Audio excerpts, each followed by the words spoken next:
Oregon had their spring game. Spring is for just taking a temperature. We're not making absolute definitions on teams, but we feel like Oregon's going to be pretty freaking good here in 2025.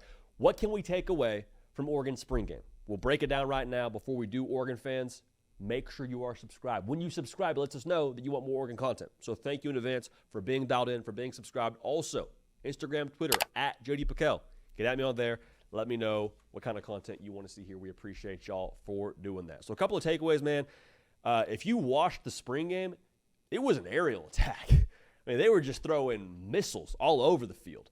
The quarterbacks were letting it rip. Quarterbacks look confident. From a Dante Moore to an Austin Novosad, Luke Maga can sling that thing. He looked very comfortable cutting it loose. That, to me, says a lot about the confidence in that quarterback room in terms of the guys' comfort in the system, in terms of comfort in the wide receivers. I was really just excited to see them stretch the field the way they did. I don't know if that'll be the flavor of the offense so much in 2025, or if that'll be a thing that maybe they just kind of put on a good show for the folks in Autzen for that spring game. But we think about Oregon, a lot of it is get the ball in space, get the ball out quick, and let them cook. Not to say that they won't take shots downfield. Of course we will. I mean, we saw the Ohio State game that first time around when they were just letting it loose against that Ohio State secondary. But that hasn't really been the MO. So to go back to the takeaways here, I have a lot of confidence in this quarterback room that they're going to be able to have what they need. I'd be surprised if it wasn't Dante Moore to win that job. But Austin Novosad, transfer portal window came and went. He's still in Eugene. Promise you he could start somewhere tomorrow in the Power Four. I promise you.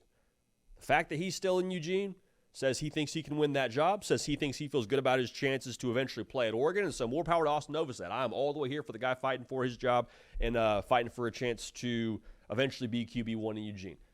Again, I would be surprised if it's not Dante Moore. I am operating under the pretense that Dante Moore is your starting quarterback at Oregon until there is something else leading me to believe otherwise.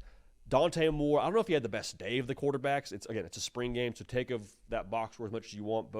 All three quarterbacks, quite frankly, worked with a few drops. But Dante Moore had a couple eyebrow-raising throws. A couple of, oh, wow, okay, yeah, that guy's been on the bench for the last year. That guy was here last spring. There's a reason why he came in here and we paid him to sit behind Dylan Gabriel. That checks out. On top of that, I was really encouraged by Dante Moore, like I said earlier, just looking comfortable. Because it's not a matter of can Dante Moore make all the throws. Not a matter of does Dante Moore have NFL-level talent. We know he has that kind of juice to get the ball where it needs to go within the system. The question was, how up to speed is he within this system without having actually had meaningful snaps within the Oregon offense to make it all go how it's supposed to go. It's all about pressing the right buttons. He looked like he was pressing the right buttons, got to his check downs, made all of the correct outlet throws from what I could gather. It's a spring game. Take of it what you want, but I was encouraged with the way that he operated and his poise within the pocket and running the system. Now the receivers. A lot of dudes that can play for Oregon on the outside. DeCorian Moore, 5-star true freshman, early in enrollee, has been making plays all spring. You saw that in the spring game. I believe it was the first play of the spring game. Austin Novosad takes a shot to him. He about came down with the acrobatic catch, reaching over the DB. They came back to him on that same drive, hugging the sideline, over the shoulder. You're like, he's going to be a really good player. He's going to be a dog for us here. Not just this year, but for years to come. It's kind of funny. We talk about the weapons for Oregon, talk about the quarterbacks.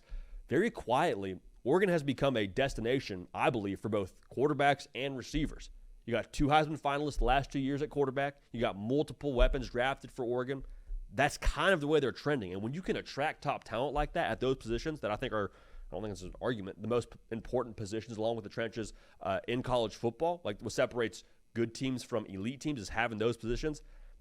Oregon's set up for a very, very long time, I believe, to be nationally relevant and nationally competitive. So whether it was DeCorian Moore, whether it was Jurion Dickey, Malik Benson, I think they're excited about him. Had a tough drop in this spring game, but overall, I think he had a good day. Y'all, Kenyon Sadiq, not a wide receiver, but a tight end who is a smooth 6'3", 245.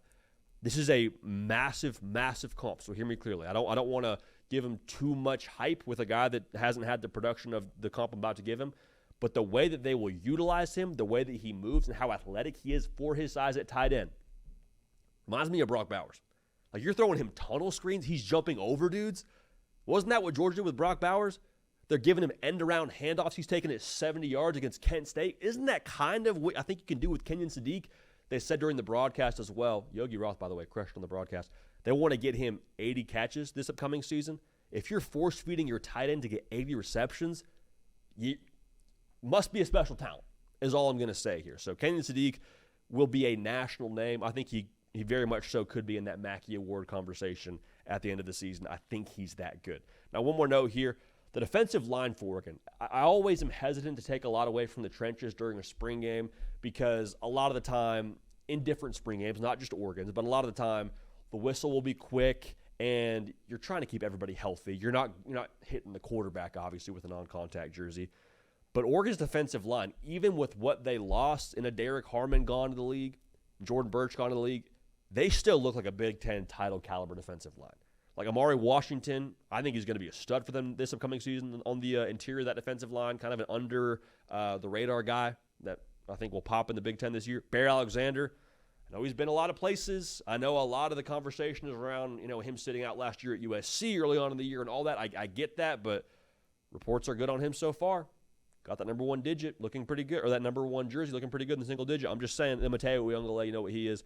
Like Oregon's defensive line, it's not just a top-end talent situation with them. They also have real depth to go the entirety of a season. Same thing we said about quarterbacks and wide receivers. That's a key ingredient to teams that win conference championships, make the college football playoff, and then make a run. So make no mistake, that is the next step for Oregon. That is the next step. They've won the Big Ten. They've continued to elevate every single year under Dan Lanning. They're out to go win something this year. Not just a conference championship, but to make a run in the college football playoff. And based on the schedule, based on what they have in-house, I think they can get it done. Now, we'll, of course, make our prediction for all that when it comes time for it in the preseason. But if you've been tuned into the show for any length of time, you know we made our way too early college football playoff predictions. I had Oregon win the national championship. So will we stick with that in the fall?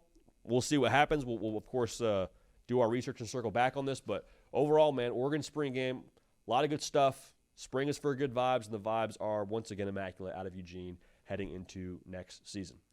Make sure you're locked in right here. Again, Oregon fans, make sure you're subscribed. Cato on the ones and twos. For myself, JD PicKell, appreciate y'all. Love y'all. We will keep this party rolling. We will see y'all next time.